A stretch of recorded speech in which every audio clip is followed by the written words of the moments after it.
우리 함께 사도신경으로 신앙 고백하시겠습니다. 나는 전능하신 아버지 하나님 천지의 창조주를 믿습니다.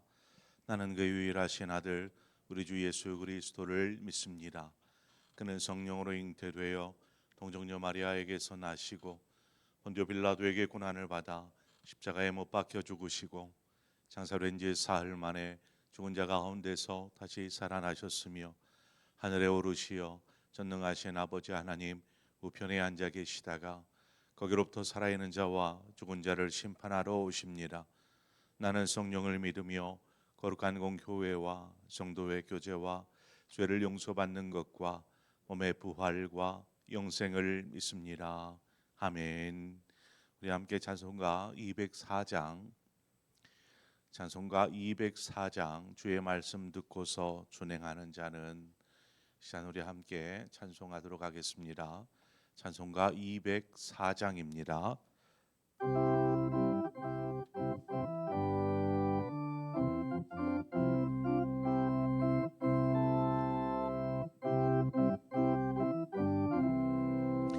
주의 말씀 듣고서 준행하는 자는 반석 위에 터닫고 집을 지음 같아 비가 오고 물나며 바람 부딪혀도 반석 위에 세운 집 무너지지 않네. 잘 짓고 잘 짓세 우리 집 잘 짓세 만세 반석 위에라 우리 집 잘 짓세 주의 말씀 듣고도 행치 않는 자는 모래 위에 터닫고 집을 지음 같아 비가 오고 물나며 바람 부딪힐 때 모래 위에 세운 집 그게 무너지네. 잘 짓고 잘 짓세 우리 집 잘 짓세 만세 반석 위에라 우리 집 잘 짓세 세상 모든 사람들 집을 짓는 자니 반석 위가 아니면 모래 위에 짓네.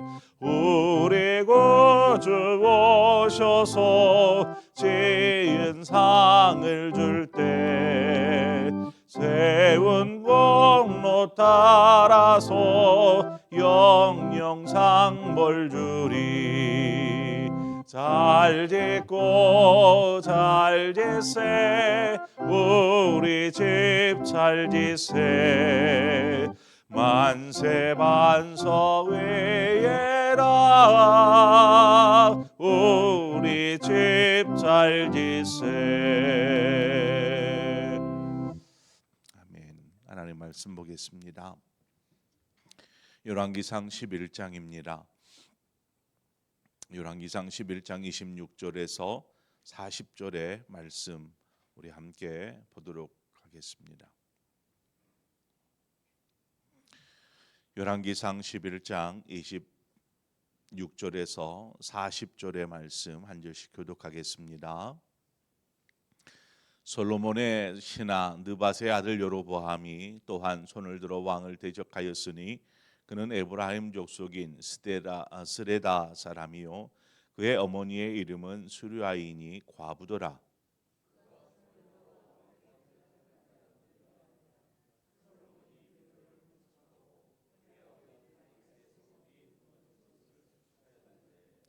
이 사람 여로보암은 큰 용사라. 솔로몬이 이 청년의 부지런함을 보고 세워 요셉 족속의 일을 감독하게 하였더니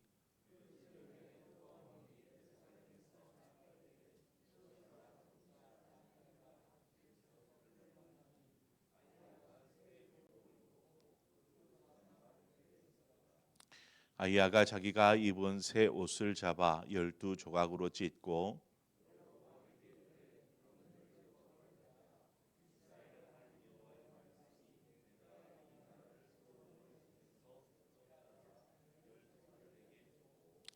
오직 내 종 다윗을 위하여 이스라엘 모든 지파 중에 택한 성읍 예루살렘을 위하여 한 지파를 솔로몬에게 주리니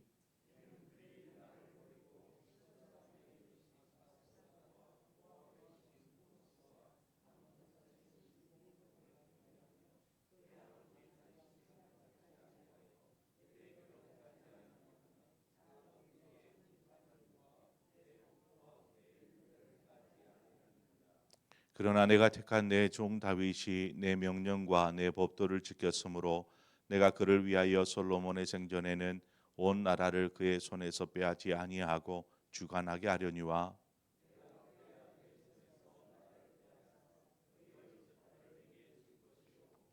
그의 아들에게는 내가 한 지파를 주어서 내가 거기에 내 이름을 두고자 하여 택한 성읍 예루살렘에서 내 종 다윗이 항상 내 앞에 등불을 가지고 있게 하리라.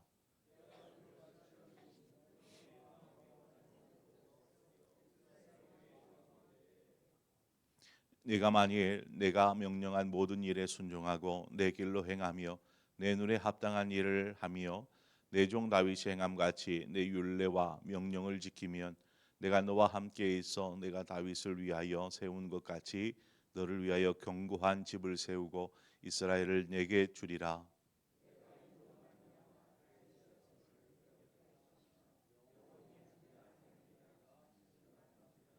함께 읽습니다.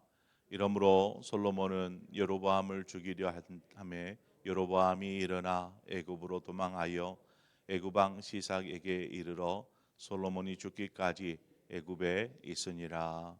아멘. 하나님께서 에돔 사람 하닷 후에는 이제 에돔의 왕이 되어서 다윗 솔로몬을 공격 대적하게 되지요. 뿐만 아니라 수리아 왕이 되었던 르손 역시 솔로몬의 대적자가 되어서 이스라엘을 공격하게 됩니다. 하나님께서 이 두 사람을 통해서 솔로몬이 잘못한 죄에 대하여서 징계하시고 계시는 것이죠. 우리가 어제 다루었던 말씀입니다. 오늘 또 말씀을 보면 새로운 대적이 등장합니다. 바로 여로보암이라는 사람이죠. 하나님께서 이 사람을 새롭게 등장시켜서 이 여로보암을 통해서 이스라엘을 쪼개시고 나누시는 일들을 행하시는 것을 보게 됩니다. 여로보암은 에브라임 지파에 속한 사람이었습니다. 일찍 아버지를 여의었는지 홀 어머니 수르야와 함께 살았습니다. 그러는 솔로몬이 이 여러 성읍이나 또 밀로를 성을 지을 때 그 성 짓는 데서 함께 부역하던 부역자였습니다.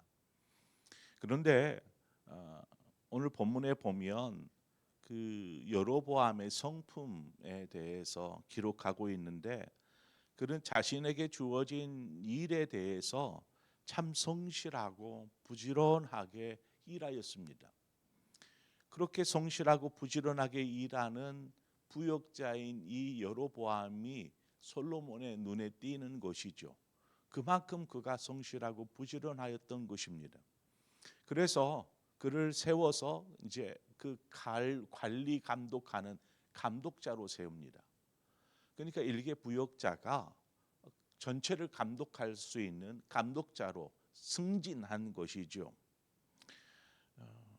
누가복음 16장 10절에 보면 지극히 작은 것에 충성된 자는 큰 것에도 충성되고 지극히 작은 것에 불의한 자는 큰 것에도 불의하니라 이런 말씀하고 있습니다. 이 그 여로보암은 작은 것 하나 자신에게 주어진 힘든 노동이지 않겠습니까? 성을 짓는 일인데 뭐 그것이 쉽고 즐거운 웃을 일이겠습니까? 땀을 흘리며 수고하고 애써야 하는 일인데 그 힘든 일을 하면서도 열심히 부지런하게 웃으면서 그렇게 그 일들을 감당했더니 결국 그가 쓰임 받아서 감독자로 이렇게 되지 않습니까? 여로보암의 모습을 보면 작은 일에든 성실하게 최선을 다하면 참 큰 일에도 쓰임 받을 수 있게 된다라는 것을 보게 됩니다. 만약 반대로 작은 일이라고 하찮게 여긴다면 결코 큰 일에도 사용될 수 없다라는 것이죠. 이런 섬김의 자세는 우리가 일하는 직장에서나 혹은 삶의 자리에서뿐만 아니라 교회에서도 마찬가지입니다. 자신이 감당하는 일에 최선을 다하는 모습을 하나님께서 보시고 그를 더 크게 사용하셔서 하나님 나라의 또 큰 일들을 감당하도록 맡겨주실 줄 믿습니다. 여로보암이 솔로몬의 눈에 용사로 보였듯이 하나님의 눈에는 왕의 제목으로 보였던 것입니다. 그는 이제 감독자가 아니라 왕의 제목, 왕이 됩니다. 그래서 하나님은 선지자 아이야를 보내셔서 옷을 12조각으로 찢게 하고 그 12조각 중에 10조각을 여로보암에게 건네줍니다. 그 말은 후에 이 10지파를 내게 주겠다라고 말씀하시는 것이죠. 이스라엘의 12지파 가운데 10지파를 여로보암이 이끌게 될 것이라는 예언입니다. 10지파는 이제 유다 지파와 베냐민, 유다 지파 옆에 이제 베냐민이 붙어 있는데 이 베냐민은 거의 나중에는 사라지다시피 합니다. 이 유다 지파만 남고 나머지 지파들은 다 지금 여로보암에게 주겠다라는 하나님의 메시지입니다. 여러분 한번 생각해 보십시오. 여러분이라면 갑작스러운 이런 말을 들으면 어떤 마음이 들겠습니까?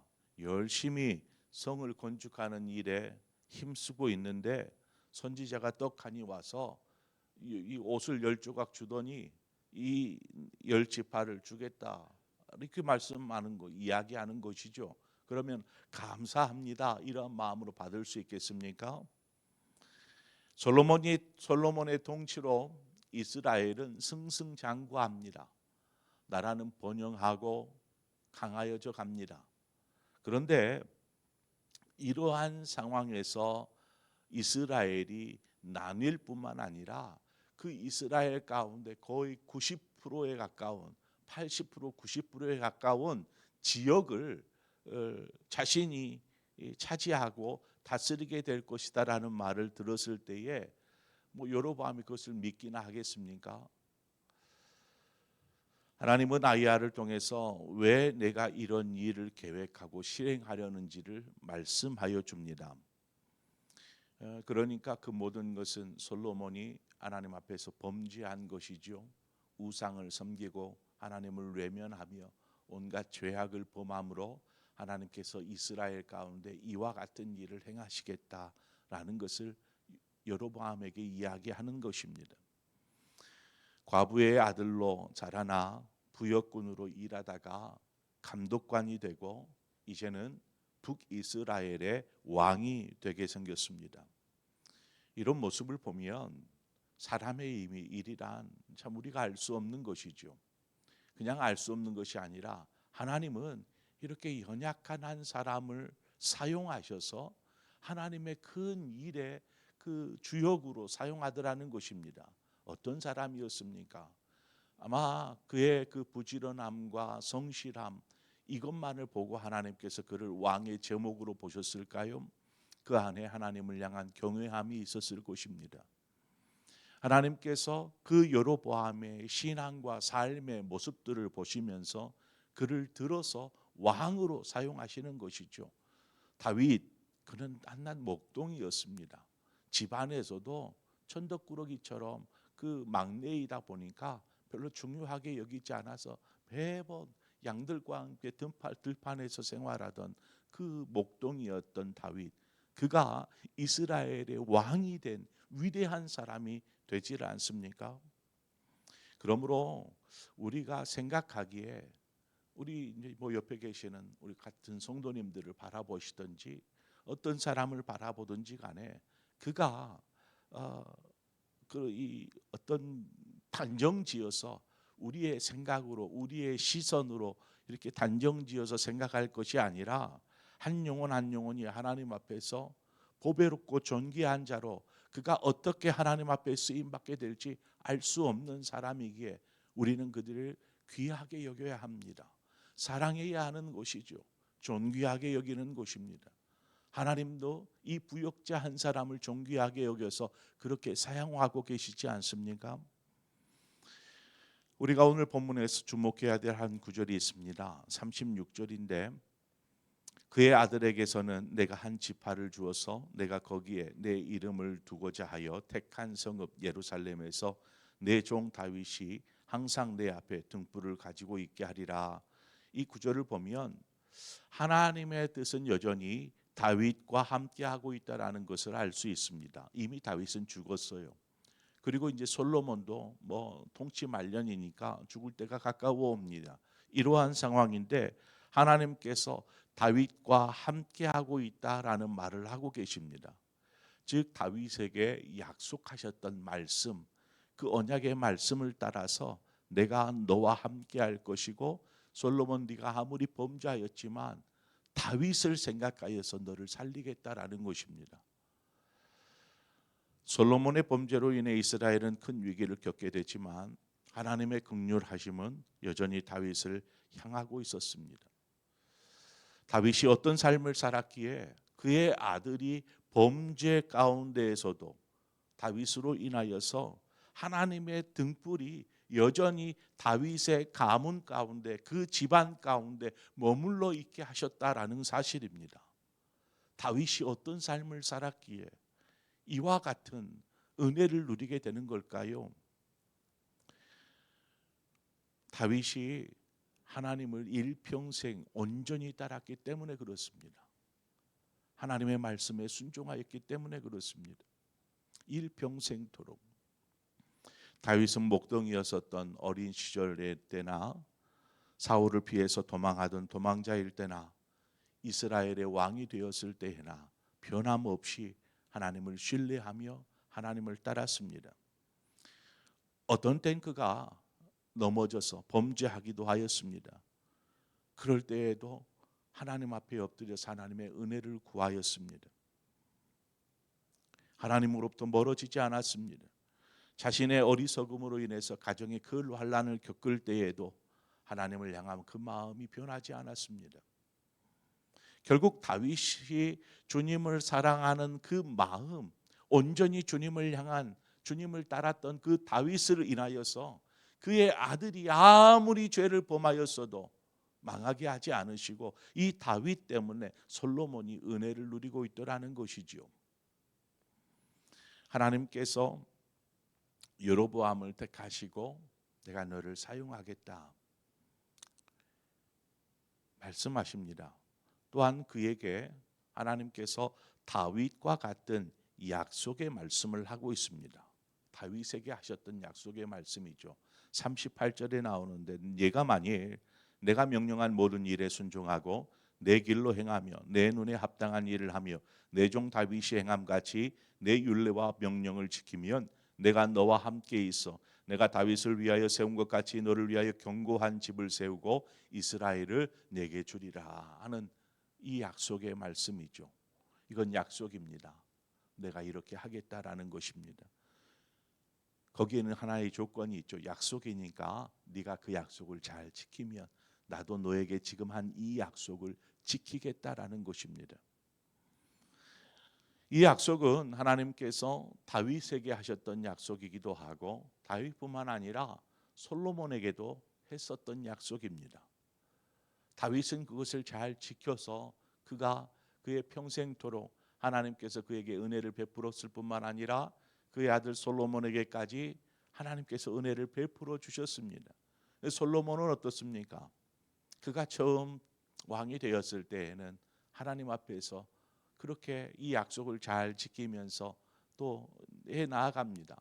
하나님께서도 그에게 은혜를 베푸셨고 축복해 주셨고, 그래서 이스라엘을 일으켜 세우는 그 일들을 솔로몬이 감당하지만 어느 순간인가 그는 변하게 됩니다.